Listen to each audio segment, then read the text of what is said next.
আল্লাহ বলে তুই কোথায় থাকবি? শয়তান বলছে লা আকউদান্না লাহুম সিরাতাকাল মুস্তাকিম। আমি সিনেমাই নয়, নাটকে নয়, জেনাই নয়, মালিক যে সিরাতে মুস্তাকিম তুমি বানিয়েছো, যেই রড দুনিয়া থেকে জান্নাতে যায়, সেটার মাঝখানে আমি বসবো। আমার পাগড়ি থাকবে, টুপি থাকবে, জুব্বা থাকবে, মানুষ আমাকে স্কলার মনে করবে, মুফাসসির মনে করবে, আমি সুন্দর সুন্দর কথা বলবো, জান্নাতের দিকে ডাকবো। তারা আমার কথায় আমার কপ্পরে আসবে, আমি তাদেরকে জাহান্নামে নিয়ে যাব।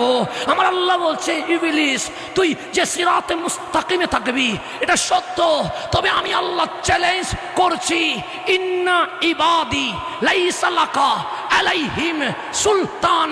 যারা আমার প্রিয় বান্দা আল্লাহর ওয়ালি আছে, তাদের উপর তোর কোনো ক্ষমতা চলবে না। সেই কারণে মুফাসসিরের মঞ্চে গেলে ঈমান যাওয়ার সম্ভাবনা আছে, বক্তার মঞ্চে গেলে ঈমান যাওয়ার সম্ভাবনা আছে, নেতার মঞ্চে গেলে ঈমান যাওয়ার সম্ভাবনা আছে, দলের ব্যানারে গেলে ঈমান যাওয়ার সম্ভাবনা আছে। কেন? বক্তার কাছে শয়তান আসতে পারে, লেকচারের কাছে শয়তান আসতে পারে, প্রফেসরের কাছে শয়তান আসতে পারে, কিন্তু শয়তানকে আল্লাহ বলছে তুই ওয়ালির কাছে যেতে পারবি না।